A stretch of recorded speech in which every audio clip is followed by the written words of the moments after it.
If you're going to change an area, you do three things. Number one, you focus on it and you get clear and compelling vision for what you want. If your body's not where you want it to be, I tell you there's one simple reason. It's not your focus. No, I focus on it. I focus all the time on how fat I am. No. See, if you focus on crashing into the pole, trying not to, the more you try not to, what you focus on, that's where the energy goes, that's where you go, right? We all know that. But what people tend to do is, I'm saying focusing on what you want, not what you don't want. And not only just focusing on what you want, where you focus and say, well, I'd like to be strong, I'd like to be energetic, I'd like to be fit. It's focusing and making it compelling. If your only reason you're focusing on it is like, well, I need to lose some weight because I feel fat, versus I want the energy to burn because with that I'll have more passion, more aliveness, I'll be able to impact my children. I'll be able to, I'll be able to take the business to another level. I'll be able to have fun when I'm stressed out and tired. I'll have creativity flowing through me. You can't just focus on it. You got to create a clear and compelling future in that area that will pull you towards it so you're not trying to push yourself. If there's an area you're not improving in, think of three pillars, if you would. Pillar one is get focused and clear. What's compelling? Where are you? Really? And don't lie. Where do you want to be? And make it so compelling you can't help it. When you wake up in the morning, you want to transform this area of your life. So the quality of your life already is better just because you are so excited about what you're after. When you do that with your body or your emotions or your finances or time or any other area and you start focusing and you're clear, you're going to have energy. You're going to have drive. You're going to start to do something. How do you make sure what you do really works? You need the second pillar. And think of this as three pillars. Because, two-legged stool is going to fall over. One leg, you can't sustain. Second pillar, you got to get the best. When I say get the best tools. Get the best map. Get the best mentor. What I'm looking for is, it's wonderful that you're focused and clear and excited, but if you're running east looking for a sunset, you got a problem. I don't care how much you believe, I don't care how much enthusiasm you have, you got the wrong tools. You got the wrong strategy. You got the wrong map. And so it's really critical in life, I believe, to get a map and get a mentor. Because the map very often changes, and the best mentor, somebody who's the best at what they do, they know the shortcuts, don't they?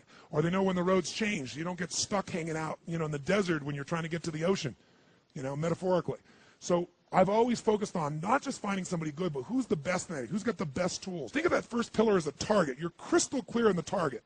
And now you got the toolbox, man. You got the best tools, not rinky-dink tools, the very best. And the big way to get the best, by the way, that I've done it is model someone who's already successful. All the tools I come up with, some I've obviously created, but the foundation came by standing on the shoulders of other giants. I went out and found somebody that's already got the result. Why reinvent the wheel? Success leaves clues. Find the best, figure out what they're doing, do that. Alter it, find your view of it, but start with what already is working rather than starting from scratch and trial and error. But if you've got that focus, the target, and you got the toolbox, and you're still not getting what you want, it's because you got inner conflicts. That's the third pillar. You've got to resolve your inner conflicts. Because as I try to explain to you, 80% of success in anything is your psychology and 20% is the mechanics. So those inner conflicts are when you take 2 steps forward and you pull 3 steps back. Right? When you say, boy, I'm totally committed to this, but you don't follow through. This is my expertise, the why guy part. Why? Why do you keep saying you want this? You have crystal clarity and you have the tools and you're still not getting it, there's a conflict in you. You want to be totally successful, but you're afraid at some level that if you are totally successful, you will not be loved. You'll be rejected. You want to be in a position where you have total free time and you want to build a billion-dollar enterprise. These are conflicts. You really, truly know you got the tools and talents to make this happen, but a part of you doesn't think you deserve to succeed because of something you did at some point in your life or something you made up. Or you think making money or being successful economically is not spiritual. And you're committed to being spiritual, and yet the other part of you, it's the inner conflicts between fighting parts. So what do we do in this third pillar? Think of it as a vault we got to unlock. Think of it as unlock and unleash. That's the third pillar.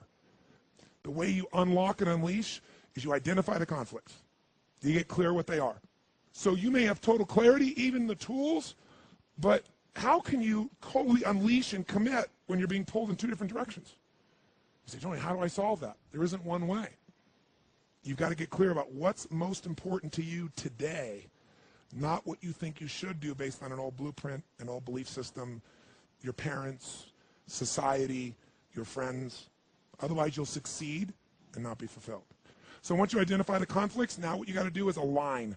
Align your life with what you really value. Align your life with what is most important to you. And then once you are in a position where you're aligned, guess what you'll do? Take action. You won't even have to work at it. When everything's in alignment, there's nothing pulling you away, boom, you go for it.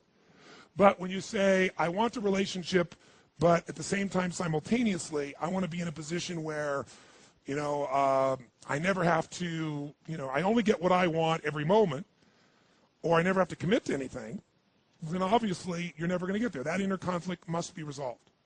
Once you align and you take action, guess what's going to happen? You're going to achieve.